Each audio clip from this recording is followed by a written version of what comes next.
About $90,000 as a down payment back then was going to save me about $500 a month off the payments. Correct. Opposed to another structure is going to save me $3,000 a month off the payment.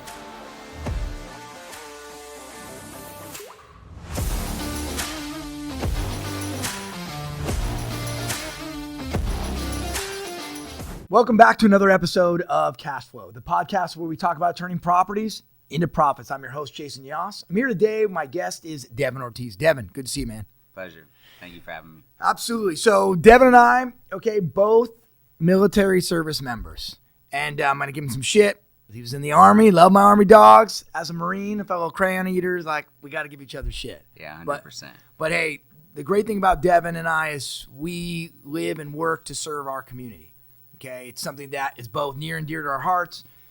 Veterans, nobody knows our community like we do. So that's one of the reasons that not only having Devin on as an expert in real estate and real estate investing, but somebody who, caters to our family, our community, the veteran community. So with that being said, Devin, thanks for being on. No doubt. So Devin, you've been doing this for how long? Real estate? That's right. 6 years. 6 years in real estate. You're with Real Brokerage, is that correct? That's correct.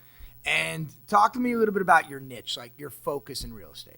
Yeah, my focus in real estate is how to teach people how to leverage debt in order to create passive income, to offset the financial burden in life, to create that financial freedom that I believe if everyone had, they'd make a lot different decisions. Turning properties into profits, right? There you go. Talk about your background in terms of when you were growing up to now, did everybody have a house, have a huge real estate portfolio? How did this come about? Yeah, it came about. I'll reverse engineer that entire thing. So born and raised in San Diego, very blessed for that. Lived in 9 homes by the age of 5 years old, ended up at a battered woman's shelter. And then from there, I was suspended 29 times by 9th grade. I met my father in prison at the age of 12 years old. And he ended up getting out, and we were more, instead of a son and father type of vibe, it was like 2 homies that had just met each other, that when you meet someone, you're like, that's my people, and then you go and run amok, just being a troubled kid. Any inner city survival type of aspect like that. Had an average GPA of 1.6, got expelled freshman year out of high school because I started living on my own the last day of first semester of freshman year. And so what do you expect someone that's 15 years old now calling the shots? I'm going to drive in that straight into the ground, right? This is exactly how a real estate portfolio is built. This is the learning lessons that you would go through. It's a pure pedigree. That kind of scenario brought you to... Yeah, a little bit of that rough background. Ended up being expelled, getting my first apartment at the age of 17 years old, working in the yard and doing precast concrete, walking 3 miles back. Got fired on my 18th birthday. Joined the service at the age of 18 because I wrote one of my buddies, and he was in the service. He sent his recruiter to my front door. The rest was history. Right. As it pertains to real estate, I realized that I got X amount of dollars in BAH. Right. And I was living off base with other service members anyways. Mm-hmm. So why not become the bank or the landlord per se? Right. And so I was taking all the money collected. I was giving it to the landlord. And so one day I decided, why not just replace the landlord with myself, grab that money and take it to the bank. Yep. That's how I got my very first property. But what I didn't know was that I just purchased that property with an FHA loan, that I did possess something called a VA home loan. So that really was the spark, the catalyst, and the light bulb that went off that really shaped the trajectory in which I went from there. And talk about that fact that you didn't really have one mentor. This was reverse engineering. This was you learning by doing, just like here, instead of getting a VA loan, you got an FHA loan first time out. Talk about how that's kind of catalyst you into what is now, you've done almost everything, right? Yeah, so I've didn't have a coach, a mentor, a guide, etc. to lead me towards the path of understanding real estate. I actually thought up until that time frame that everyone had landlords. I didn't even know that people owned building structures. I thought everyone lived in apartments at one time and had landlords. So I had to understand that people actually own these structures. And then once I realized that, I was just so beaten down by debt, by worthiness issues, by not having enough, right? And so I wanted to look at life and real estate as, what is it trying to hide from me? People own these homes. Now, can you treat these things like businesses? Oh, wow, the bank is going to give me X amount of hundreds of thousands of dollars. Yep. How do I treat this correctly to where I can make money off of this new debt structure and this financial institution and banking institution that I knew absolutely nothing about because I didn't have any financial literacy. And let's continue on that path. We're talking about a real estate philosophy. And you said something huge to me. You're like, look, you got to start with, what's your goal? What are you trying to achieve? Talk to me about how when you approach a deal, you approach it, or work with a client, you approach it from that goal mindset. Yeah, so I always reverse engineer what is the overall goal for you, right? Because what's a great deal for you is going to be different than a great deal to me. Right? So what are we trying to achieve with this piece being home ownership? Right. So I don't believe that this is who you are. I believe this is part of what you're going to do and a part of diversifying the overall risk and a strategy for the long term. So what's your short-term goals, your long-term goals? Are you data-driven? Are you not? Are you investment-minded? Are you not? What's your risk tolerance? How much stress are you willing to take on? Because we are breaking belief systems, right? Yep. Like debt, for instance. Most people think debt is bad. I was raised like that. You were probably raised like that, right? So when you're breaking those belief systems, there's an inherent stress that comes with that. Right. So taking all that into consideration, along with commuting distance, along with, do you want this as positive cash flow? Do you want it as equity to sell and roll into your next property? Whether you know this or not, the first-time home buyer stays in their home only 4 to 7 years, so we need to take exit strategy into consideration upon entry. And that's why my families are so successful and their portfolios are growing, is because we take all that into consideration in stage number one prior to even looking at homes. And this right here is the biggest thing I got from our conversation before. Actually creating an exit strategy, creating a goal for that person, because a lot of us, our first time out, I'm overwhelmed. I'm like, you're right. I didn't know what debt was. I didn't know it was a positive, not necessarily negative. I didn't understand that there was actually stress involved in buying a home. I was just thinking, like, can I make the payment? So your term of reverse engineering every property that we're getting into, huge. Now, I want to talk about the fact that you've done a lot of deals. Okay, you've done everything from, short-term, long-term, cash flow to fix and flip, land to value add.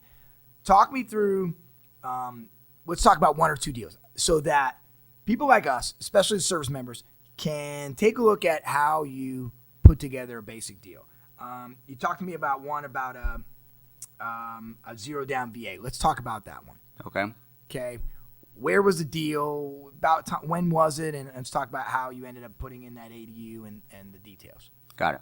So I got my first property, so not starting with the VA zero down, but the FHA loan. Okay. That's when I realized that the tax law is written for only 2 types of people, those that own corporations and those that own real estate. Right. And the way that I found that out is because I took in my end of the year kind of stub mortgage statement, handed it to my CPA because he requested it, and he said, you get to write off this line item, which is all the interest, this line item, that's all the property taxes, and any home improvements made to the property. So then I got a bigger tax return back at the end of the year while saving other service members money. So house hacking was my very first step. And real quick, let me cut you off there. Tell everybody, what is house hacking? So house hacking, many people would say by living on any structure on the entire property, is considered house hacking. For me, I brought it all the way to a micro aspect, which was renting out rooms inside of my property. So I had a townhome. I didn't have a dad in my life, so I didn't know how to fix a roof, stucco, foundation, not mechanically sound whatsoever, but I knew I wanted to get my feet wet in home ownership without jumping into the deep end. So taking a crawl, walk, run approach was how I got into real estate. And so the crawl phase for me, which was purchasing a townhome, it changed the belief system, allowed me to build some confidence, save some money that I never had, that I got then into the VA zero down on my second property. Okay.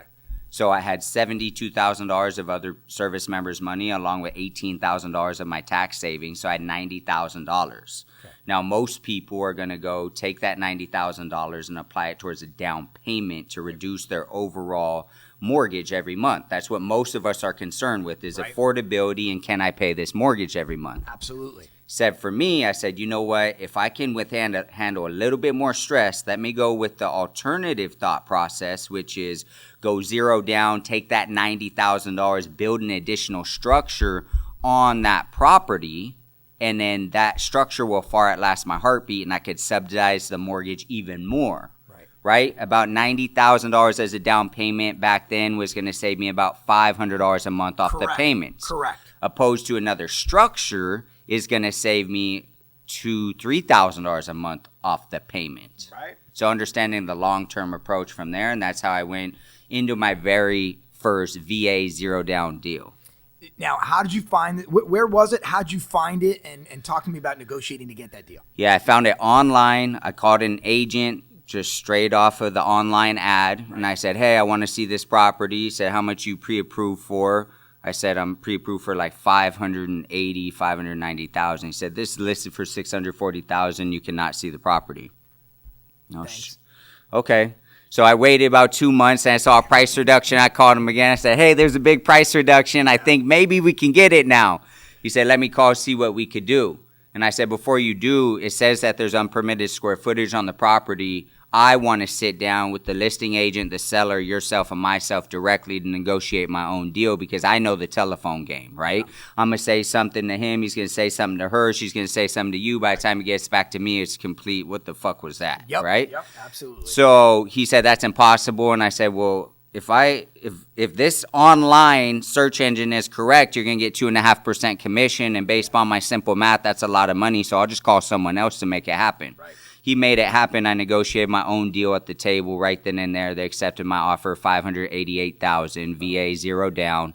That listing agent called me that evening, said, Devin, don't tell your buyer's agent I'm giving you a call, but if you ever shall get out of the military, you should seriously consider real estate. Nice. You conducted yourself very, very well this evening, and we're fully accepting your offer, the whole 9 yards, but I just wanted to put that food for thought. Nice. And so she really is the one that planted that seed and allowed me to transition into real estate. But staying with this one specific deal went VA zero down $588,000. Got it. But there was a code violation on the property, and this is the reason why it was sitting on market. There is leverage on market deals. You just have to see what's your risk tolerance. What do you want to take on? What do you not? So I sat down, I went through the process with the sellers, see how far did they go in regards to retro permitting this big warehouse, 2,000 square foot warehouse on this property that was unpermitted. Got it. I went down to the county. I said, hey, I'm going to be the new owner for assessor parcel number, blah, blah, blah, blah, blah. What do I got to do to fix these What violations? do I got to do? Right. And the city and the county, they want people to go in there to raise their hand that say, hey, I want to make things right. People just being respectful, asking questions. You're not bothering them unless you're a jerk off. And then they're like, okay, well, yeah. We're going to make it tougher for you or whatnot. But if you just go in there trying to find a resolution, that's all those people want is to do things the right way and take your money because that's the way the permit system is built. And then they can move it off the table. Like, okay, this one's cured. On to the next one. This one's cured. And you didn't bother to you didn't go hire some multi-$1,000 contractor. You did this on your own. Yeah, so I got the checklist from the county, and they said, hey, you need to get a structural engineer involved. Then you need to go based upon what the structural engineer says and do the little checklist. So it's really just like a DMV, but for builders, adults, and homeowners. Mm-hmm. So I went in there, raised my hand, hey, honey, you don't know what you're doing? Okay, great. We have a checklist for homeowners just like you. I followed the checklist. I rectified and cured that 2,000 square foot of unpermitted square footage. That gave me some confidence right there. Right. And then we went ahead and pulled a permit with a draftsman, got that same structure engineer involved, a guy for Title 24 and the energy calculations, the windows, all that good stuff, the AC, the dormer vents. And we packaged it up together. I pulled my own permit, an owner builder, and then we built a 2-story 1,000 square foot accessory dwelling unit with just myself, my resources, and people from the service that I knew transitioned into the trades anyways.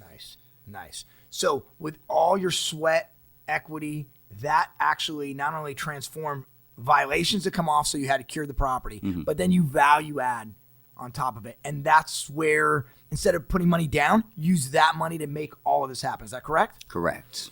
End of the day, how long did it take from start to finish, and what did you end up with? What was your end out? I know you bought a property for $588,000. What was the end out? Yeah, $588,000. Today it's worth about 1.2 to 1.3 million.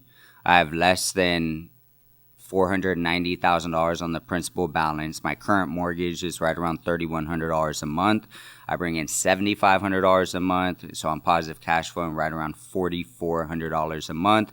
The total time that it took me from close of escrow to curing that 2,000 square feet of unpermitted square footage and then building the accessory dwelling unit was about a year and a half of hard work, learning lessons, the whole 9 yards. But it's a minor setback for a major comeback, baby. So very blessed that I was able to stay the course, be disciplined, follow it through. A lot of people thought I was crazy. What are you doing? Why are you doing it? The whole 9 yards. But it's always the haters, though, right? You're always going to get pushback of people who don't believe that you can get something done. Is that correct? yeah, or people that never seen it done before them, right? And the loudest people always come from the cheapest seats, baby. So that's a good one there. The loudest people are from the cheapest seats. That's right. Give me one more. I want one more. We talked about a multi-unit that had a lot of agent discrepancies. Talk to me about that property and how you were able to turn that one into big money. yeah, that's another great one. VA zero down again. So for those of you that think it's a one and done entitlement, absolutely is not. Been able to build a multi-million-dollar real estate portfolio off of $0 down. So what I feel I specialize in, that's why I could take my talents to every loan product. I've used every loan product, conventional, FHA, VA, non-QM, hard money, you name it. I've bought every structure, condo, townhome, single family, multifamily, vacant land, done all that. And so the next, and not over 20 or 30 years. No. I mean, you focused on what you want to do, your passion, and over 6 years after transitioning from the service, this is where you spent your time. well, to be all honest and fair, 10 years from the time I bought my first property. And that's why I had a leg up on the competition. That's why I came in and started dominating immediately, was my experiences being a consumer, not being in the sales-facing lens. Got it. So I was able to identify what's the massive opportunity for your growth. consumer hat on My and be consumer like, hat, what's the boom. client journey like? What would Right. I like to improve? What's the sales-facing lens? Let me learn all these new things within the sales-facing role. And then how do I provide the 5-star white glove service with both of those lenses put in touch with each other? And so that's why. So 10 years from the time I bought my very first property, Got it. being active duty, to now, which now we're going on year 11 in September. Right. And so 6 years being in the real estate sales space. But through that, I've been able to identify a lot of opportunity for growth and pinpoint, say, like discrepancies for the one you're talking about on this one. And this is Ocean Beach, right? Yeah, Ocean Beach in San Diego. So the next VA zero down, I knew I wanted to go multi-unit, true multi-unit, and then build accessory dwelling units on it from there. Love So I was looking for a property that had value add potential on it, that the parcel wasn't already maxed out for accessory structures and all that. And so I found a duplex where the average investor would say, hey, that's $850,000 per door. It's $1.7 million for a duplex. That already does not calculate. It doesn't Cash flow's math. never going to happen. It doesn't math. Don't even touch it with a 10-foot pole, right? And so I came across this opportunity. I walked it, and as soon as I walked it, I knew I need this property. It's going to be a great one. There's going to be some stress involved, but just like anything else, when you work your muscles out, you got to stretch it, you got to test it, and you got to break down some of those muscle fibers in order to grow. So when 1.7 million zeroed down and took all my capital that I had and injected it into the property, what I mean by that is forced appreciation. Got it. So you're rehabbing the structure.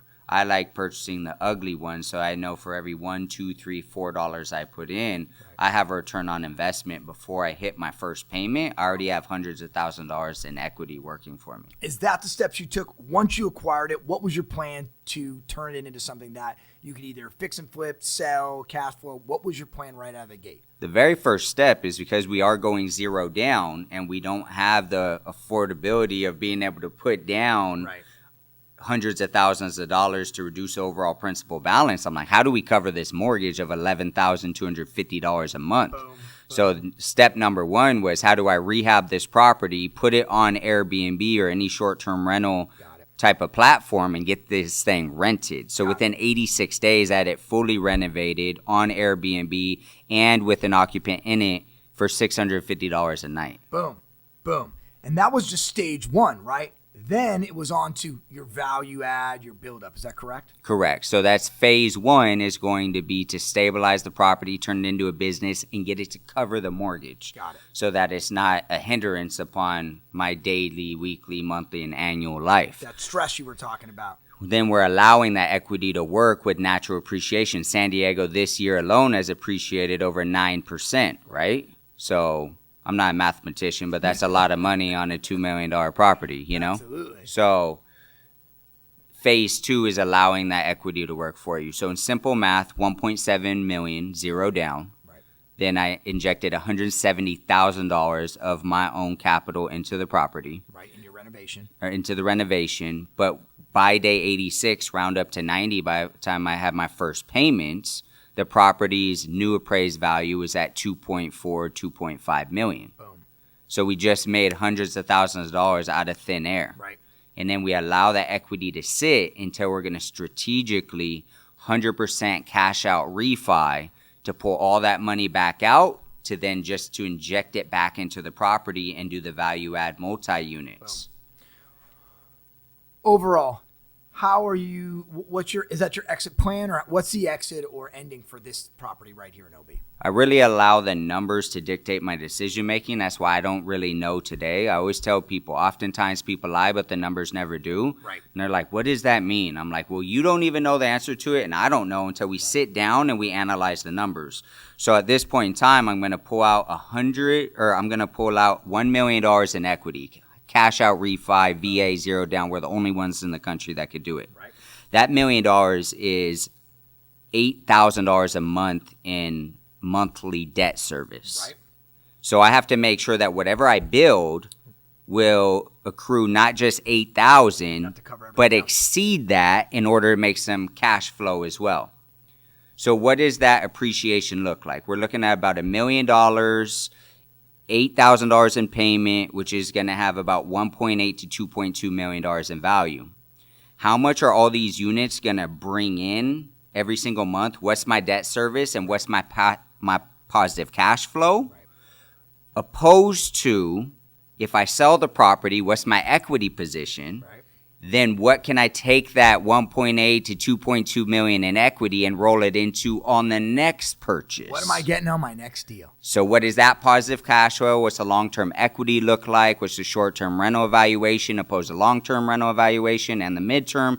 And then I allow which one to dictate my decision-making based upon what is my short-term and my long-term goals. The same thing you're telling your clients, you're doing the exact same blueprint for yourself, for your own portfolio. Every single day. Love it. Crushing it.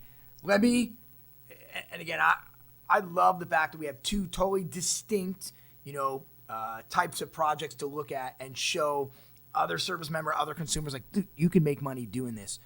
Let me wrap it up with two questions. One, biggest challenges you're facing or you see in building your real estate portfolio overall? My biggest challenges for my personal portfolio or for the families I serve? Let's talk about families we serve first. For the families I serve, it's understanding that you have to get over this sticker shock. Right. And so you have to understand that you're using this as an investment tool and a multi-million-dollar investment tool at that. Right. What's the 30-year appreciation? How's the asset? How can it be leveraged? The whole 9 yards.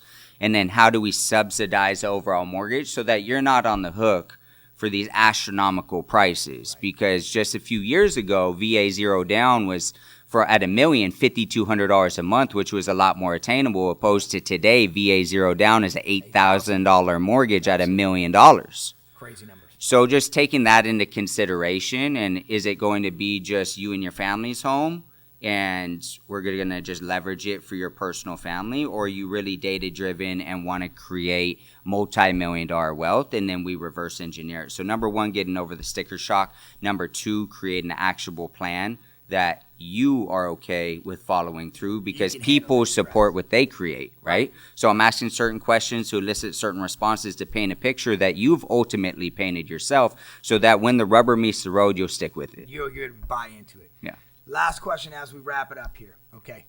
Lasting piece of advice for service members as they're transitioning out when it comes to using their VA loan. My last piece of advice for anyone that's transitioning out of the service and wants to use their VA home loan is use it prior to getting out. If you are in the location in which you're looking to purchase, because you can leverage your current income in order to qualify for the loan itself. Once you transition out, You don't got that income anymore. unless you got a letter of an intent and employment, you're not going to be able to. If you went from W-2 to 1099, such as myself, it's a 2-year grace period. You can't get qualified. And then leverage that rule for applying for your VA disability 180 days prior to separation, so that as soon as you separate, you could potentially get in that $1,000, $2,000, $3,000, $4,000 a month money coming in, tax-free income. So then you have your unemployment, you have your VA disability, then you have your post 9/11 GI Bill, and you can absolutely cover all your mortgage, if not a bulk of your mortgage, by leveraging those benefits and strategically planning at least 180 days prior to separation.